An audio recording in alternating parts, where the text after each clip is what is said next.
Wish you a happy new year. 2020 has finally ended and 2021 is here. I want 2021 to be your year. I want you to achieve every goal, ambition, or dream that you have in 2021. For that, I have created a 5-step process which you can follow step by step to achieve any ambition that you have. This is a method which I have been following from a long time, and I can say that it will help you a lot. So do like, share, and comment on this video so that it can reach more people, and do subscribe to my channel if you are new here. So without any further delay, let's get started.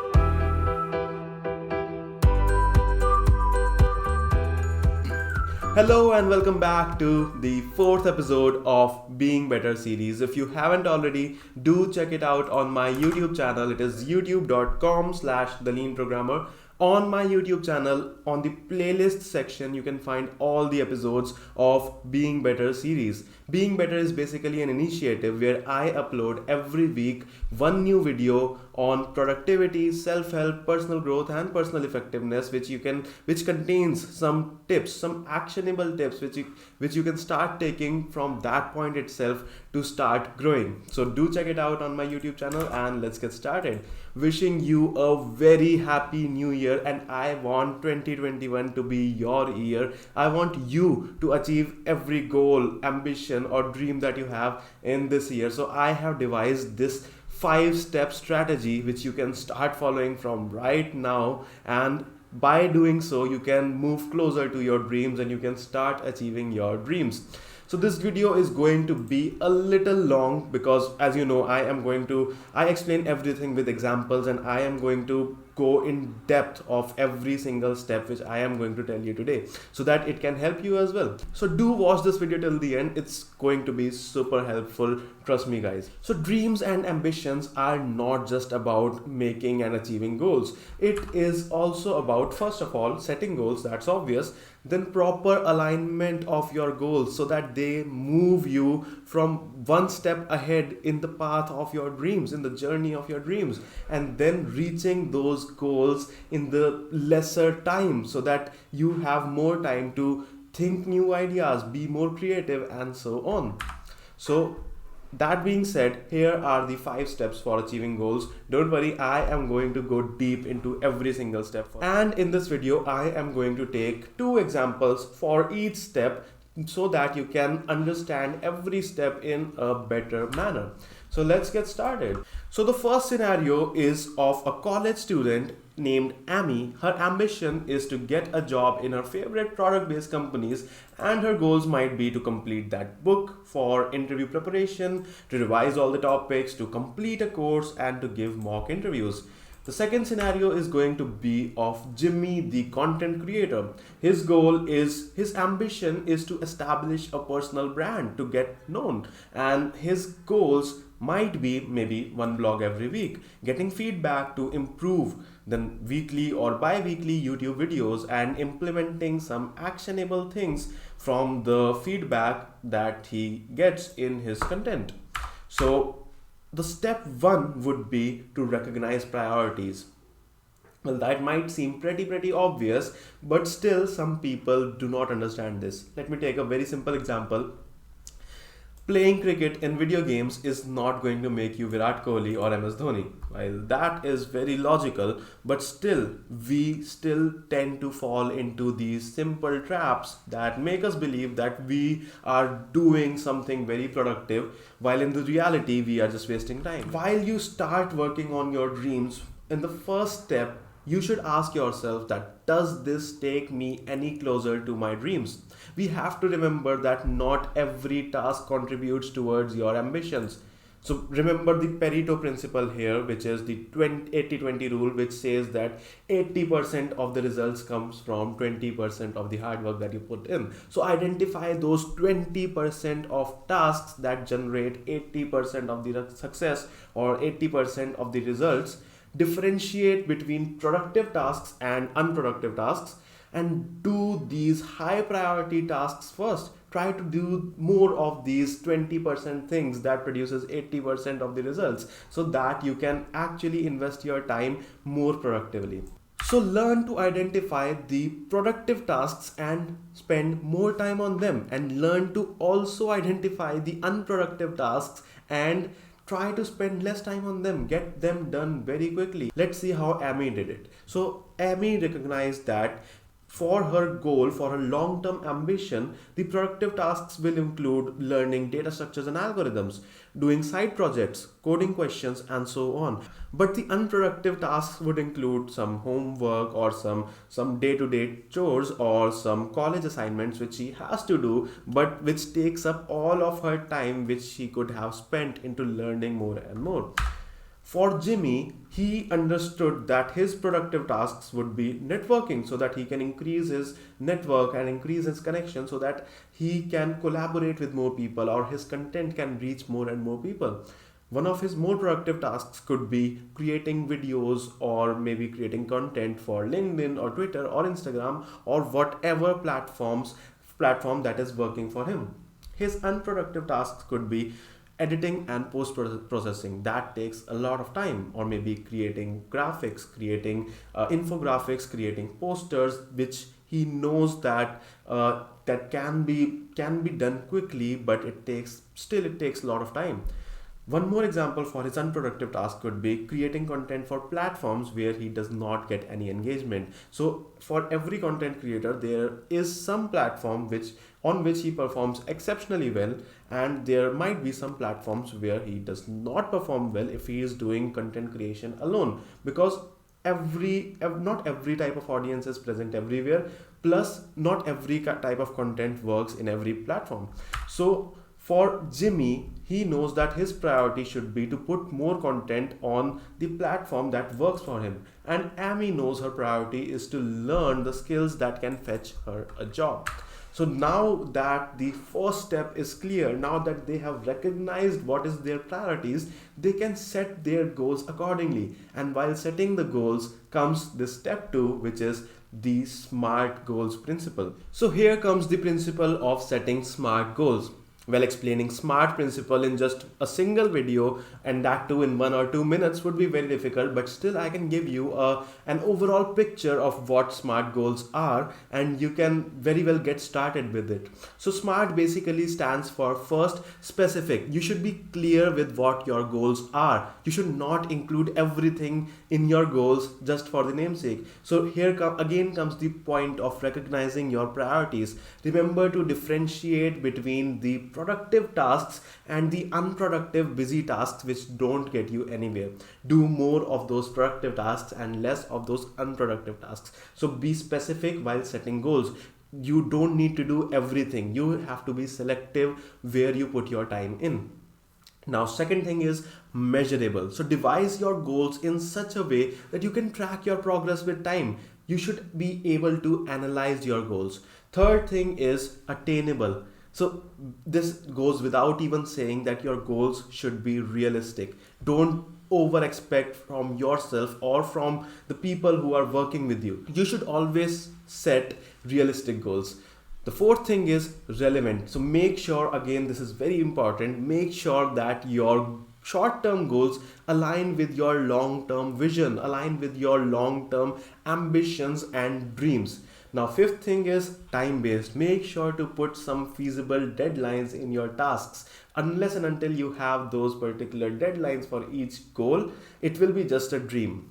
So again, if you want to see more on these SMART goals, you can check out my small video on YouTube. It's also just for 2 or 3 minutes where I have talked about SMART goals. You can go to my YouTube channel, youtube.com/theleanprogrammer, and check it out there. So here's how Amy did it. So Amy knew what are her priorities and what are the productive things which are going to take her closer to her dream job, and what are the things which are just making her unproductive, busy. So she prepared the list of tasks that she need to do. She prepared a list of goals. She took a page of paper and wrote down that she needs to complete that Coursera DSA course by mid-Feb. Maybe spending 1 hour daily to practice coding questions, competitive programming, and so on, and giving some mock interviews every weekend, starting to learn web development, and starting to apply for job in the meanwhile. So, and side by side creating that full stack web application as a side project, which she can show her in her interviews in her resume, and then revise the core concepts in May and start sitting for interviews in June. So this is a very good definition of SMART goals. Now again, here's how Jimmy did it. So Jimmy wrote down what all things he should be doing so that he moves closer to establishing a personal brand on social media. So he wrote down that probably he should put out one LinkedIn post every day, maybe one LinkedIn article every weekend, and he should plan and record a YouTube series in this particular period and starting to publish the weekly videos in this, and so on. Now Jimmy further divides the types of content he would be creating, and he lists down a lot of ideas, so that will actually help Jimmy while he is doing those tasks. So again, now Jimmy knows which platform works for him, and now he's creating a plan for his content on that particular platform. Then the third step is to make a roadmap and set some timelines. We should always remember this very good amazing quote that failing to plan is planning to fail. So we should always have a roadmap in hand. So a rough roadmap, not some actual list of steps that you should be taking and every single detail that you should be doing, but a rough roadmap so that you don't get too much distracted from your goals or your ambitions or your long-term vision. So the step 3 is to make a roadmap. So create a roadmap of execution with some clear timelines. By doing so, you can plan your time effectively. Otherwise, goals often tend to become overlooked, and they often turn into some dreams that we keep dreaming about, that oh yeah, I should be doing that, I'll do that tomorrow, or maybe I'll do that the next week, and we end up procrastinating a lot. So remember this amazing law, which is called Parkinson's law, which states that work expands so as to fill the time available for its completion. So no matter how much time you have, unless and until you set some fixed timelines, it is going to expand all over the time that you have. You must have experienced this in your college days, that you had that whole semester to complete that one single project, yet you were doing that in the last night of submitting that project or before that review.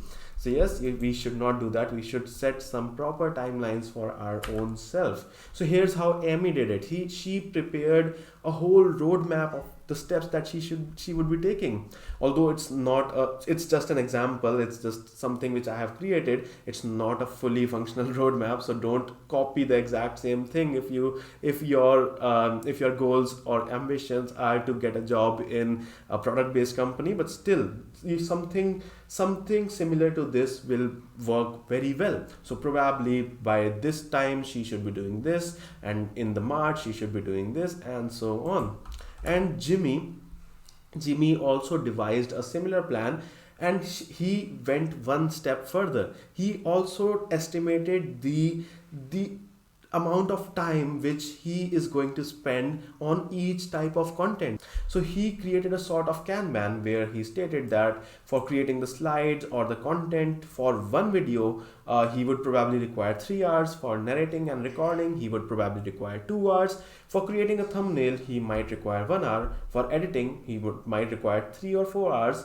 And for publishing, he might require 30 minutes. So by creating this proper roadmap plus a small Kanban, he can actually know what is the time when he is being unproductive, so that he can maybe outsource or automate some of those tasks. So we will talk about it in the later sections.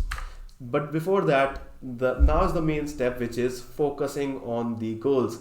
While till now, step 1, step 2 and step 3, all 3 of them were just the planning phase. Here comes the actual execution phase. Now you should be focusing. Now you have a proper roadmap. Now you have everything, every resource and everything that you require. Now you should be focusing on your goals. So engage in the deep work. When you work, keep aside all the unproductive distractions and start working. So here are some steps, some rough steps which you can follow. So just go ahead, pick up a task, go ahead, lock yourself in a room for 1 or 2 hours, Focus on one thing at a time, get it done, then take a break, enjoy, and then come back, focus on the other task, and repeat. That's how we do it. The problem comes in when you start one task and your mind is wandering on the other task, and you have your phone in hand and you're scrolling, you see yourself scrolling Instagram, and that kills all the time. So focus on one thing at a time, take it easy, and it's going to work out. Don't worry. Now comes the fifth point, which is learning from the past so that you can automate the unproductive busy tasks. So we should always remember that it's not just about completing our tasks, it's also about doing it in a fast manner with greater quality. So while doing repetitive tasks, when you start working towards your goals, when you start working towards your ambitions, while doing those 4 steps which I told you before this particular step, you will understand that there were a lot of tasks which were just being repetitive, which could have been avoided or something like that. So while doing those sort of repetitive tasks, after the end of the period which you set for yourself, for example, I generally set 6-month period of time for my goals, and after that 6 months I analyze what all things have I done, and then I set goals for the next 6 months. So at the end of that particular period, you could list down the repetitive tasks that you had to do, and then ask yourself, can this be automated? Can this be outsourced? And do you have enough resources or finance to maybe outsource that? So we should remember that not everything requires our time, but we can only find those particular things out which don't require our time only after exploring everything. So yes, not everything requires your time, but we learn about it only after exploring the whole tasks. So for the next iteration cycle of these steps, so these are iterative steps. These step 1, step 2, step 3, step 4, step 5. After the step 5, for the next period, maybe it can be a quarter, it can be half yearly, it can be annual goals. After that period of time, just sit with yourself and think about those repetitive tasks and try to avoid them or automate them for the next iteration of this particular cycle. So here's how Jimmy did it. So for Amy, basically her goal was pretty straightforward, which more or less did not include any sort of repetitive tasks, but still Jimmy's work actually did. Jimmy wanted to be a good content creator, but he found out that while creating YouTube videos, creating slides or content, no matter how much time it takes, it's actually good because he is putting in efforts, he is putting in his thoughts into that particular video. And even narrating and recording, nobody else can do. He is the one who has to do that because he is going to be in the video and it's going to be his video.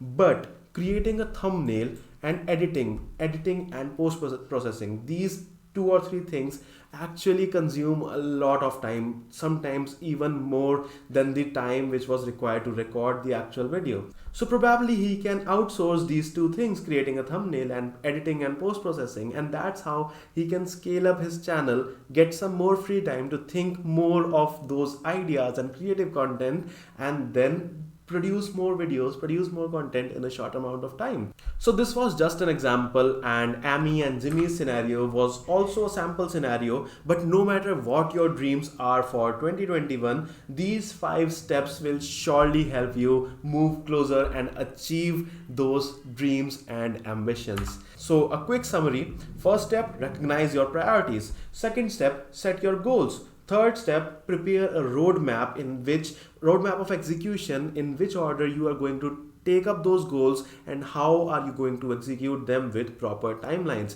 Step 4, start doing the actual execution phase. And step 5, once that period gets over, try to think about what all tasks could have been automated. And for your next cycle of iteration of these steps, make sure that maybe in some way you can be a little bit smart to avoid those unproductive tasks, or maybe if you have enough resources, you can probably outsource those tasks or something similar. So that's it for today. I really enjoyed talking about these 5 steps with you. I hope these help you and I hope you follow it.